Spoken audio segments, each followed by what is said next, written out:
kelas 12 Tata Boga 4 dan 12 Tata Boga 5. Apa kabar semuanya? Mudah-mudahan semuanya selalu sehat ya. Kita bertemu lagi di pertemuan ketiga pembelajaran Bahasa Indonesia bersama Bu Amel. Ya, sayang sekali ya kita tidak bisa bertatap muka secara langsung. Kalau kelas 12 kimia 1, 2, dan 3 sebetulnya sebelumnya pernah bertemu, Ibu pernah mengajari kelas kalian ketika kelas 10. 12 Tata Boga 4 dan 5 hanya bertemu sekilas ketika revisi laporan.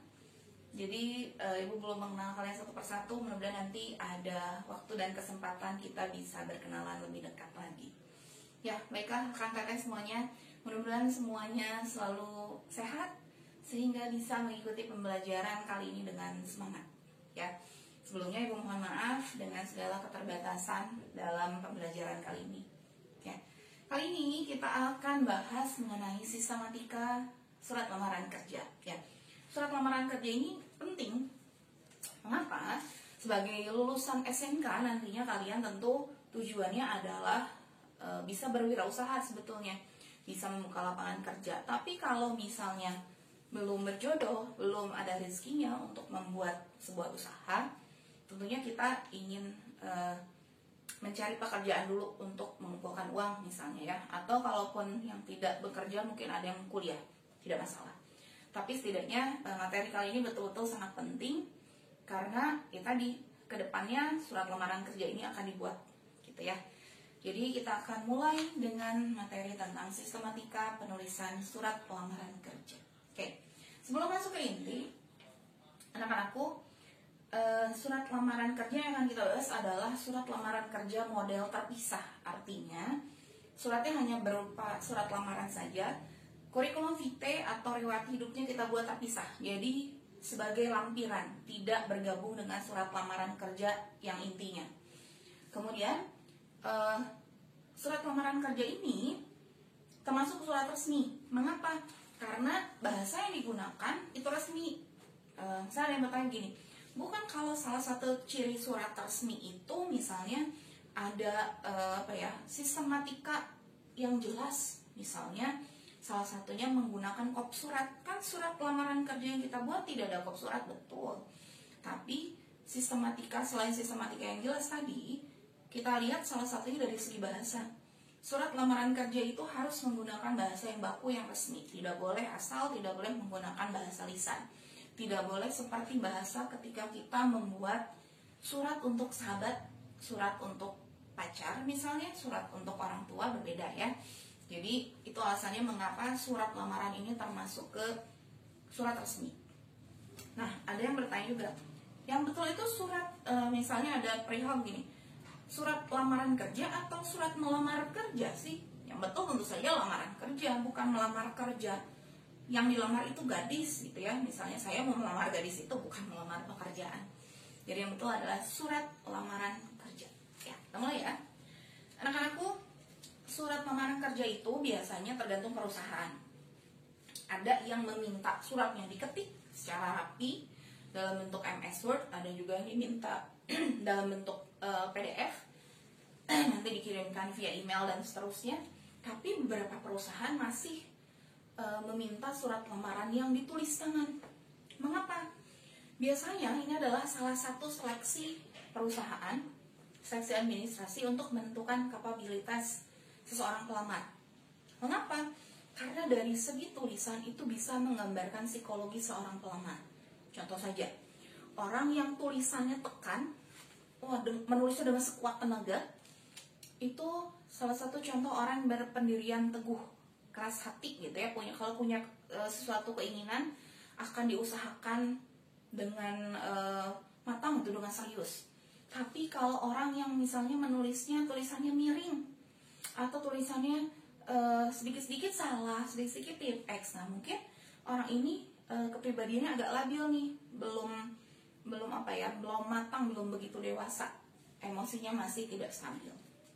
Banyak sekali. Jadi biasanya di perusahaan itu ada bagian HRD, dan bagian HRD ini yang menyeleksi surat lamaran kerja. Mereka sudah dibekali ilmu-ilmu psikologi untuk mengetahui karakter dari calon pegawai di perusahaan tersebut. Kurang lebih begitu. Jadi ketika nanti kalian membuat surat lamaran kerja, satu, buatlah dengan serius, dengan sepenuh hati. Yang kedua, hindari menggunakan tip X.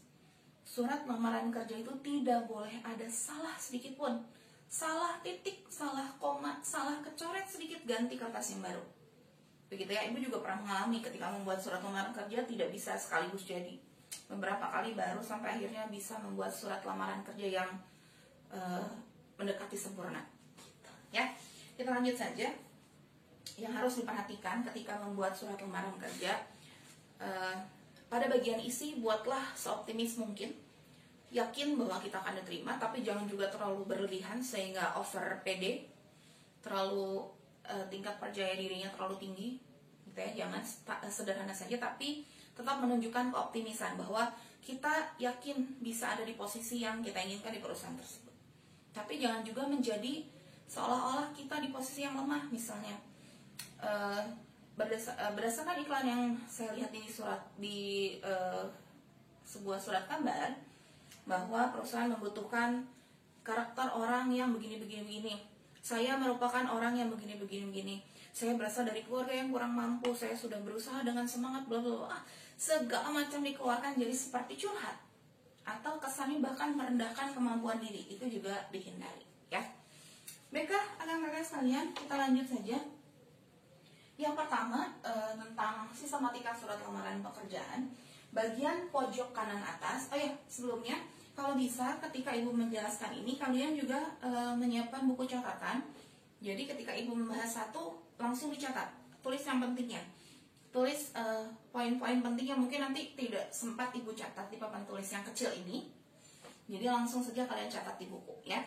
Oke, yang pertama, bagian yang pertama dalam surat lamaran kerja itu adalah titik mangsa.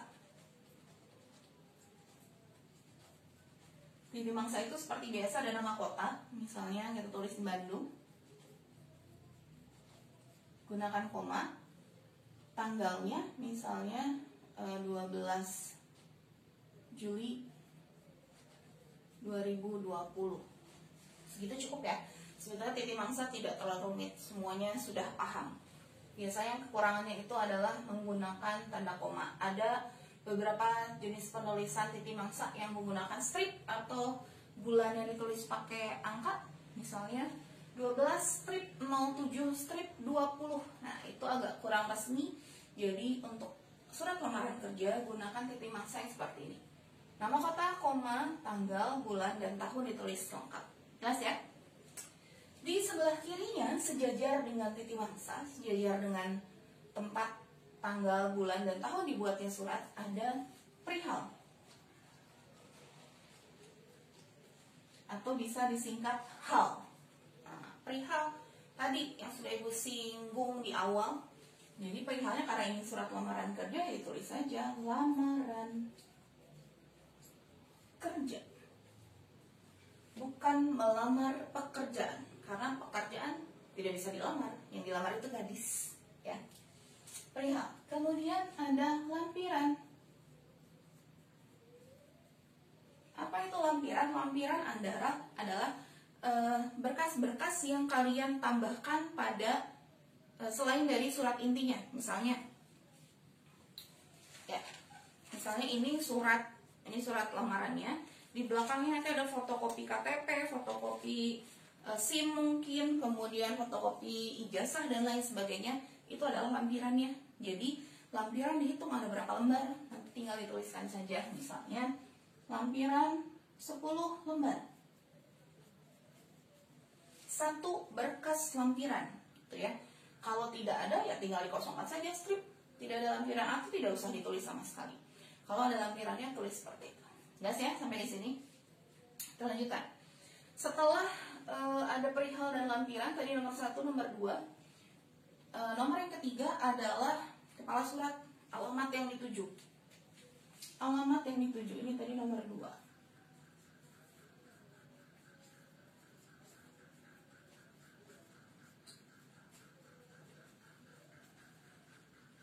Nah, penulisan alamat yang dituju biasanya dalam soal sering sekali soal yang mencantumkan permasalahan alamat yang dituju ini, karena koma, titik, tanda baca yang kecil-kecil itu ternyata bisa mempengaruhi jawaban, ya. Jadi untuk alamat surat contohnya misalnya yang terhormat HRD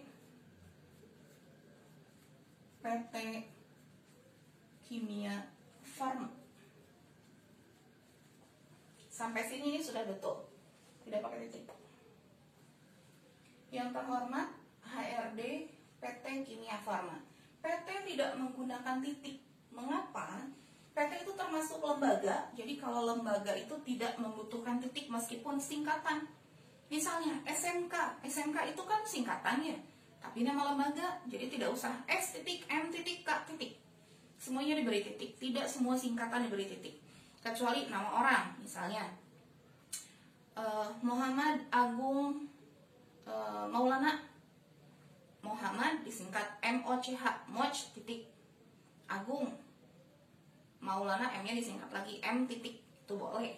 Tapi untuk nama lembaga meskipun singkatan tidak menggunakan titik. Jadi kalau ada P titik P titik salah, PT titik salah, ya.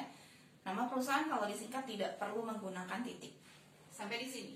Kesalahan berikutnya ketika membuat alamat surat, alamat yang dituju, biasanya setelah yang terhormat HRD titik-titik, di bawahnya di tempat, di Bandung.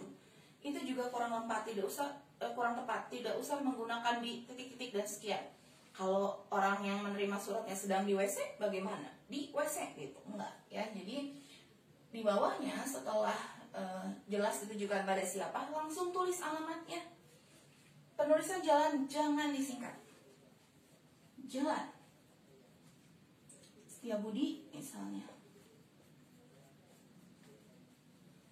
Biasanya untuk menulis nomor masih ada yang menggunakan nomor 32, padahal 32 itu sudah jelas nomor. Jadi biasanya menggunakan langsung saja 32A. Artinya Jalan Setiabudi nomor 32A, sudah jelas. Tapi kalaupun mau ditulis no titik, silahkan. Boleh disingkat seperti itu, nomornya ditulis. Kemudian tuliskan Bandung. Selesai. Ya, jadi ini adalah contoh penulisan alamat yang dituju. Bagaimana jika alamat yang dituju ini, misalnya yang kita tuju ini adalah seseorang. Kalau ini kan pimpinan ya, tidak ada nama orangnya, HRD PT Kimia Farma. Misalnya anak boga mau melamar ke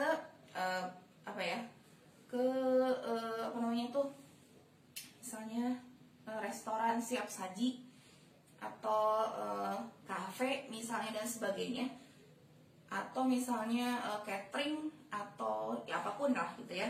Misalnya sudah jelas nih ada ownernya, tidak ada kan kalau misalnya tempat makan seperti itu tidak ada HRD dan lain sebagainya. Boleh pakai nama? Boleh. Penulisannya sebentar. Ini kita hapus ya, mudah-mudahan sudah tercatat. Kalau enggak kan masih bisa diulang. Alamat yang dituju kalau berupa nama orang, misal yang terhormat Bapak Arman Maulana. Di bawahnya owner ayam geprek Lazis Larang. Kemudian jalan Adipati Ukur misalnya, nomor 20 Bale Endah. Sampai situ. Jadi kalau orang yang kita tujunya adalah seseorang, bukan tadi pimpinan perusahaan, langsung saja Bapak Arman Maulana. Pakai sapaan? Pakai kalau namanya langsung nama orangnya. Tapi kalau misalnya seseorang itu menggunakan gelar di depan namanya, maka tidak usah menggunakan sapaan.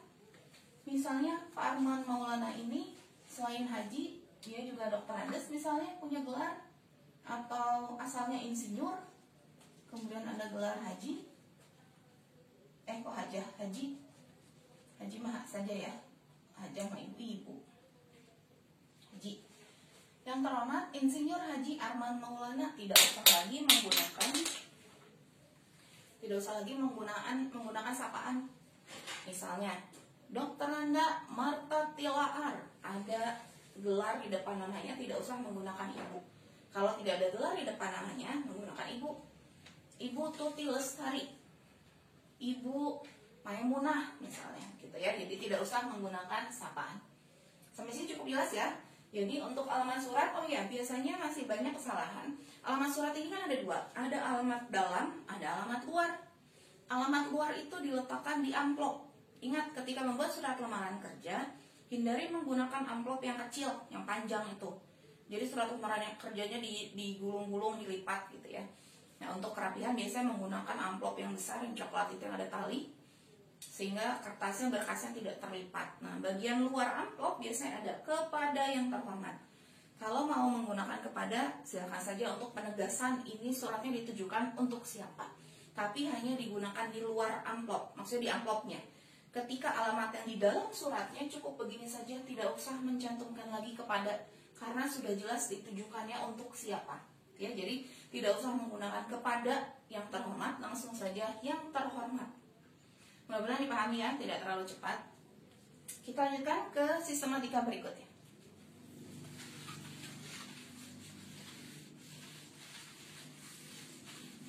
Kalau tadi sudah sampai alamat surat, kita lanjutkan ke bagian berikutnya adalah salam pembuka. Kalau salam pembuka sebetulnya sudah pahamlah insya Allah ya.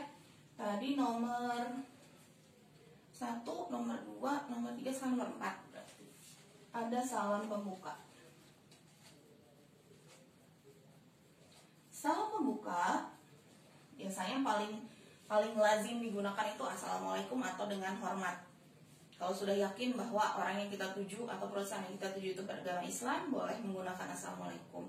Kalau tidak yakin nih agamanya apa, gunakan yang umum saja dengan hormat. Penulisannya dengannya karena awal kalimat kapital, hormat yang kedua juga kata yang kedua maksudnya kapital, dan di akhir karena ini kalimatnya belum selesai menggunakan tanda koma dengan hormat, gitu ya. Cukup. Kalau assalamualaikum, assalamualaikum mau disingkat W, R-nya kecil, titik WB, W-nya kapital, B-nya juga kecil. Atau mau dipanjangkan, assalamualaikum warahmatullahi wabarakatuh, boleh. Ya, untuk salam pembuka. Kita lanjutkan. Bagian pembuka. Nah, surat yang akan Ibu bahas kali ini adalah surat lamaran kerja yang kita buat berdasarkan iklan dalam surat kabar, iklan dalam media sosial atau dalam apapun. Artinya suratnya berdasarkan iklan. Kita sudah melihat iklannya terlebih dahulu, maka bahasa pembukanya harus dicantumkan. Kita melihat atau mengetahui informasi tentang lowongan itu dari mana. Misal,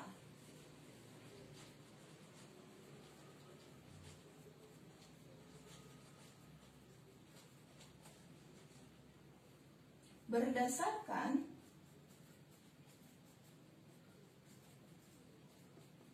iklan yang saya baca pada misalnya tribun.com. Ini kalimat awalnya, nanti bisa dilengkapi lagi. Contohnya sudah ada di buku paket. Kalau kalian meminjam buku dari Perpus yang tampilannya seperti ini sudah ada, atau dari buku yang kemarin Ibu share, bukan kemarin, 2 minggu yang lalu Ibu share di WA group, itu juga ada contoh lamaran kerja. Kalimat awalnya begini, berdasarkan iklan yang saya baca pada pada tribun.com tentang misalnya posisi sebagai analis kimia gitu ya, atau misalnya berdasarkan iklan yang saya dapatkan melalui WA group, itu juga boleh. Karena kan beberapa sekarang ada yang membuat grup khusus tentang lowongan pekerjaan. Berdasarkan informasi yang saya dapatkan dari misalnya dari Harian Umum Pikiran Rakyat, saya ingin mengajukan lamaran pekerjaan sebagai, cantumkan di situ sebagai apa kalau memang sudah jelas gitu ya, tujuan yang akan kita tujunya. Misalnya tadi berdasarkan iklan pada Harian Umum Pikiran Rakyat, saya mengajukan lamaran pekerjaan sebagai misalnya sebagai barista di kafe yang Bapak Ibu pimpin, misalnya seperti itu. Jadi kalimat awal, kalimat pembukanya harus mengacu pada sumber informasi yang kita dapatkan. Kita tahu lowongan kerja di perusahaan tersebut dari mana sih, ya. Bagian selanjutnya, nanti di bawahnya ada data diri, termasuk inti surat.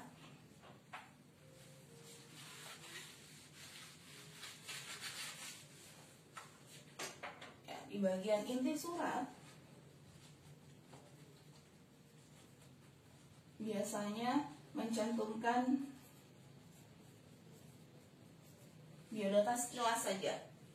Misalnya saya bertanda tangan di bawah ini, nama, titik 2, alamat, titik 2, dan seterusnya. Tapi kalau kita karena kita tadi tujuannya adalah membuat surat lamaran kerja yang terpisah, artinya riwayat hidupnya sudah ada di lampiran, maka data diri biodatanya tidak usah dicantumkan, gitu ya, langsung saja. Intinya tidak ke biodata. Kalau tadi mau mencantumkan biodata boleh, tapi biodata secara singkat. Misalnya saya mengajukan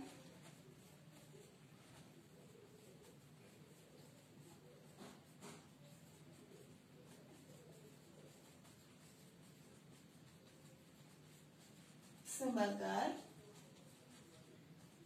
titik tadi dilengkapi. Nanti setelah intinya biasanya menyampaikan kelebihan yang kita miliki. Misalnya pelatihan apa yang pernah saya dapatkan, sertifikat apa yang saya miliki, gitu ya.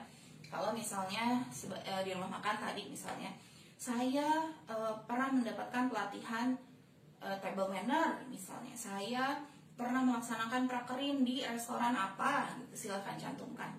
Atau biasanya saya memiliki sertifikat pelatihan IT, saya memiliki sertifikat prakerin dan sebagainya. Nah, biasanya itu dicantumkan dalam bagian inti surat.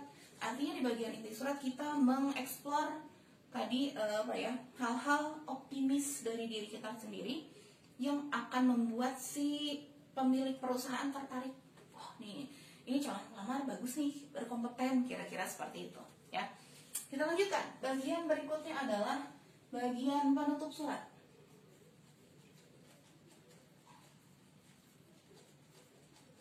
Biasanya dalam penutup surat itu berisi harapan, doa, dan ucapan terima kasih. Besar harapan